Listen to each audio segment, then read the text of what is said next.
तो दोस्तों आज हो गया 16 नवंबर 2020। बिहार समेत देश दुनिया की बड़ी और ताज़ा समाचार लेके आए सिर्फ आपके लिए। चलिए फटाफट खबर शुरू करते हैं। उससे पहले चैनल को अब तक सब्सक्राइब ना किया हो तो फटाफट चैनल को सब्सक्राइब कर दे, लाइक कर दे, शेयर कर दे, ताकि इसी तरह की खबर आप हर रोज़ देख सके। चलिए शुरू करते हैं आज की पहली बड़ी खबर। 7 दिन से 7वीं बार के सीएम आज शाम 4 बजे बिहार के मुख्यमंत्री पद की शपथ लेंगे नीतीश कुमार जी। आपको बता दें कि जेडीयू अध्यक्ष नीतीश कुमार एनडीए विधायक दल का नेता चुन लिया गया है। इसके बाद नीतीश कुमार भाजपा प्रदेश अध्यक्ष संजय जायसवाल, जीतनराम मांझी, मुकेश सहनी, आरसीपी सिंह के साथ राज्यपाल से मिलकर सरकार बनाने का दावा पेश किया है। नीतीश कुमार सोमवार शाम 4 बजे बिहार के नए मुख्यमंत्री के तौर पर 7वीं बार शपथ लेंगे। इससे पहले आपको बता दें कि एनडीए विधायक दल की मीटिंग में विधायकों की सर्वसम्मति से नीतीश कुमार को विधायक दल का नेता चुना गया।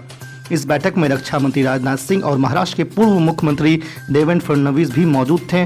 भाजपा नेता तारकेश्वर प्रसाद एनडीए विधायक दल के उप नेता चुने गए हैं। आज की दूसरी बड़ी खबर। कांग्रेस महासचिव तारिक अनवर ने बिहार विधानसभा चुनाव में पार्टी के निराशाजनक प्रदर्शन को लेकर आत्मचिंतन करने की जरूरत पर जोर देते हुए रविवार को कहा है कि राज्य में गठबंधन को अंतिम रूप देने में विलंब से नुकसान हुआ है और अब इससे सबक लेते हुए पार्टी को दूसरे राज्य में समय रहते सीटों के तालमेल की औपचारिकताओं को पूरा करना चाहिए। उन्होंने ये भी कहा कि बिहार के चुनाव प्रदर्शन पर आत्मचिंतन करने को लेकर कांग्रेस आलाकमान गंभीर है और आने वाले समय में कारणों का पता लगाया जाएगा। आपको बता दें कि बिहार के हालिया विधानसभा चुनाव में महागठबंधन की घटक कांग्रेस सिर्फ 19 सीटों पर सीमित गई है, जबकि उसने 70 सीटों पर चुनाव लड़ा था। आज की तीसरी बड़ी खबर। बिहार विधानसभा चुनाव का रिजल्ट आने के बाद भी इसके नतीजों पर चर्चा का दौर थमा नहीं है। इस बीच समाजवादी पार्टी के प्रमुख अखिलेश यादव ने बिहार चुनाव पर अपनी बातें रखते हुए महागठबंधन के समर्थन में अपनी बातें कही है। उन्होंने कहा कि बिहार की जनता के साथ भाजपा ने धोखा किया है। अखिलेश यादव ने कहा कि महागठबंधन को जनता ने समर्थन दिया, पूरा समर्थन जनता का उनके साथ था, सीटें भी लगभग जीत गए थे। इतना बड़ा धोखा लोकतंत्र में किसी के साथ नहीं हुआ होगा जितना बड़ा धोखा भाजपा ने वहां के लोगों के साथ किया है और महागठबंधन को बेईमानी से हराया गया है। आपको बता दें कि इससे पहले सपा अध्यक्ष अखिलेश यादव ने बिहार चुनाव में भाजपा पर बेईमानी का आरोप लगाते हुए कहा था कि लोकतंत्र में भरोसा करने वाली इन नतीजों से दुखी है। बिहार में एनडीए केवल 13 से 14 हजार वोट ज्यादा मिले हैं, लेकिन उन्होंने पता नहीं क्या तिक्रम लगाया और सब पलट दिया। आज की चौथी बड़ी खबर। शिवसेना सांसद संजय राउत ने रविवार को कहा है कि महाराष्ट्र में धार्मिक स्थलों को पुनः खोलने का राज्य सरकार का फैसला किसी की जीत या हार नहीं है। संजय राउत ने मुंबई में संवाददाताओं से कहा है कि पूजा स्थलों को फिर से खोलने का श्रेय लेने का कोई सवाल नहीं उठता है। मुख्यमंत्री उद्धव ठाकरे ने शनिवार को घोषणा की थी कि महाराष्ट्र में धार्मिक स्थलों को सोमवार से पुनः खोल दिया जाएगा, जो मार्च में लॉकडाउन लगने के बाद से बंद है। राज्य सरकार द्वारा जारी मानक संचालन प्रक्रियाओं के अनुसार कोविड-19 क्षेत्रों के बाहर स्थित धार्मिक स्थलों को अधिकारियों द्वारा तय समय अनुसार खोलने की अनुमति होगी और श्रद्धालुओं को क्रमबद्ध तरीके से अंदर आने की इजाज़त दी जाएगी। संजय राउत ने कहा है कि सरकार ने जो एसओपी जारी किया है उनका कड़ाई से पालन जरूरी होगा। आज की पांचवी बड़ी खबर। बीएसपी सुप्रीमो मायावती ने विधानसभा उपचुनाव में मिली करारी हार और मिशन 2022 को देखते हुए संगठन में फेरबदल शुरू कर दिया है। उन्होंने अति पिछड़े वर्ग से भीम राजभर को बीएसपी का नया प्रदेश अध्यक्ष बनाया है। प्रदेश अध्यक्ष रहे मुनकाद अली को हटा दिया गया है। मुनकाद को राष्ट्रीय महासचिव बनाए जाने की चर्चा है, लेकिन इसकी आधिकारिक पुष्टि नहीं हुई है। इसके साथ ही लखनऊ मंडल संगठन में फेरबदल किया गया है। लखनऊ के जिला अध्यक्ष एचके गौतम को हटा दिया गया है। बीएसपी सुप्रीमो इन दिनों दिल्ली में है। वो यूपी में 7 सीटों पर हुए विधानसभा उपचुनाव में पार्टी की हार की समीक्षा कर रही है। आज की छठी बड़ी खबर। ऑल इंडिया मजलिस इत्तेहादुल मुस्लिमीन के प्रमुख बैरिस्टर असदुद्दीन ओवैसी और ऑल इंडिया मजलिस इत्तेहादुल मुस्लिमीन के फ्लोर लीडर अकबरुद्दीन ओवैसी ने ओमेर कॉलोनी में ओवैसी स्कूल ऑफ एक्सलेंस की नई बिल्डिंग का फाउंडेशन चंद्रयान गुट्टा में स्थापित किया है। इस मौके पर उन्होंने क्या कुछ कहा, आइए उसे देखते हैं। क्योंकि अभी अकबरुद्दीन ओवैसी ने अपनी तकरीर में कहा कि कोरोना की वजह से बहुत से स्कूल बंद हैं और बहुत से बच्चे अपने घर में बैठे हुए हैं, तो ये जब 10 स्कूल की इमारतें जहाँ पर तैयार हैं, जहाँ पर स्कूल चल रहे हैं, तो हमको ये ज़रूरी है कि 10वीं जमात के लिए भी हमको इस ताल्लुक़ से सोचना है। और इंशाअल्लाह ताला मुझे यकीन है कि अल्लाह अपने फजल व करम से आज जिस स्कूल की इमारत का संग बुनियाद रखा गया, वो ज़रूर अल्लाह उसको अपने फजल व करम से पूरा करेगा। क्योंकि याद रखिए, जिस इंसान की नीयत अच्छी होती है, जिस इंसान की नीयत में इखलास होता है, तो अल्लाह सुब्हाना व तआला गैब से उसकी मदद करता है। और यही बात को याद रखिए कि नीयतों को अच्छा रखिए। अगर नीयत में इखलास नहीं है, नीयत में यह है कि मैं इत्तेहाद को कमज़ोर करूँगा, नीयत और सोच में इखलास नहीं है, बल्कि यह है कि कैसी एक खड़ी इमारत को, जो एक इत्तेहाद की इमारत है, जिसको लोगों ने अपने आंसुओं से मजबूत किया, उसको कैसे उसमें मैं कमज़ोर कर सकता हूँ, तो यकीन जानिए ये कभी ये लोग कामयाब नहीं हो सकते।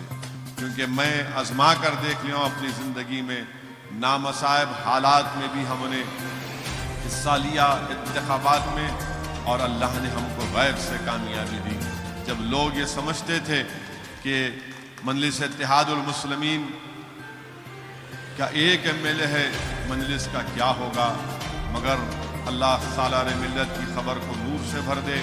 हमारे कायद हमेशा हमको सिखाते रहे कि अपने हौसलों को बुलंद रखो, अपनी नीयत में इखलास रखो और मेहनत करो और अल्लाह की ज़ात पर तवक्कल करो। याद रखिए, जो अल्लाह की ज़ात पर तवक्कल करता है, जो हर चीज़ को अल्लाह से मांगता है, अल्लाह उसकी गैब से मदद करता है और अल्लाह उसके लिए रास्ते आसान कर देता है, बल्कि अल्लाह मुश्किलात में भी अल्लाह उसके लिए एक रास्ता निकाल देता है।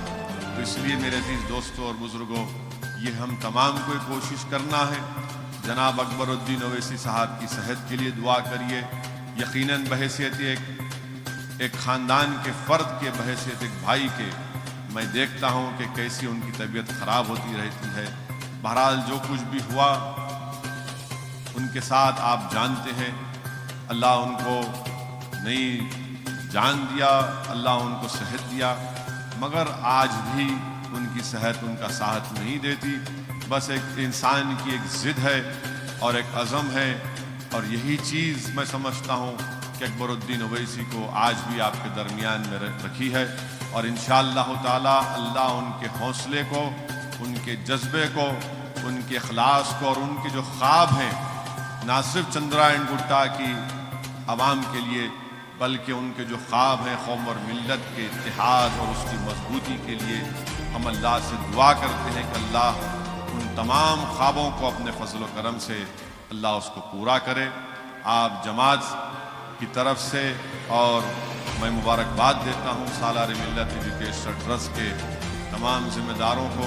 अल्लाह इनकी खिदमात को अल्लाह कबूल करे, अल्लाह इनको ईमान की दौलत से नवाज दे, अल्लाह इनको आफ़ियत अता फरमाए, अल्लाह इनको और दौलत दे, ताकि वो इस तरह के तालीमी इदारे ना सिर्फ चंद्रायन गुट्टा की आवाम के लिए, बल्कि पूरे हैदराबाद, तेलंगाना, बल्कि इससे बाहर भी हो सके, तो अल्लाह ये काम उनसे ले ले। क्योंकि जो चीज़ मुसलमानों को नीचे खींच रही है, जो चीज़ मुसलमानों को हमेशा गरीबी और मुफलिसी का शिकार बना देती है, जो चीज़ मुसलमानों को हमेशा किसी के हाथों में खिलौना बना देती है, तो वो है कि हम इल्म से दूर हैं।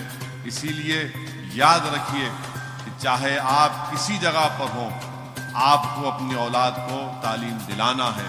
अगर किसी चीज़ के लिए जिहाद करने का वक्त अगर है, तो जिहाद करो इल्म हासिल करने के लिए। जिस दिन आप इल्म हासिल कर लोगे, आपके बच्चे और ख़ास तौर से अपनी बच्चियों को पढ़ाइए। आप जानते हैं कि माशरा कितना बुरा है, कितना गंदा है, किस तरीक़े से जहेज़ की लानत की वजह से आज घरों में मसायब और मुश्किलात का सामना करना पड़ता है। मैं तो कहूँगा कि बेटों से ज़्यादा बच्चियों को पढ़ाइए, आप बच्चियों को काबिल बनाइए और उनको इतना ताकतवर बना दीजिए कि वो खुद जब इल्म से ताकतवर हो जाएंगे, तो इंशाअल्लाह ताला हमारे ना सिर्फ हमारे घर का, बल्कि हमारे बच्चियों का मुस्तक़बिल रोशन हो जाएगा। क्योंकि एक बाप के लिए हमेशा, एक बाप अगर अपनी ज़िंदगी के आखिरी लम्हात में भी रहता है, तो उसको अपने बेटे से ज़्यादा अपनी बेटियों की फिक्र होती है कि या अल्लाह, अगर मेरी आँख बंद हो जाएगी तो मेरी बेटी का क्या होगा। इसलिए बहुत ज़रूरी है कि अपने बच्चियों को पढ़ाइए, खूब काबिल बनाइए और मजलिस की नुमाइंदगी पर सालार मिल्लत की और फ़ख्र मिल्लत अलैहिर्रहमा की उस कोशिशों की बुनियाद पर आज तेलंगाना में 4% रिजर्वेशन है मुसलमानों के लिए, जो BCE के नाम से है। तो अगर हम 12वीं जमात तक अच्छा पढ़ा लेती हैं और उसके बाद अगर वो किसी गवर्नमेंट के या किसी कोर्स में जाना चाहती हैं, तो ये रिजर्वेशन भी उनको हासिल होता है और उसके बाद वो उनकी तालीम मुकम्मल भी हो सकती है, आला तालीम की, हायर एजुकेशन की। यही चंद गुजारिशात मुझे आप तक कहना था। अब इंशाअल्लाह ताला मैं नहीं समझता हूँ कि ज़्यादा मैं बोल सकता हूँ, क्योंकि हमेशा जनाब अकबरुद्दीन ओवैसी की तकरीर के बाद बोलना ज़रा मुश्किल हो जाता है।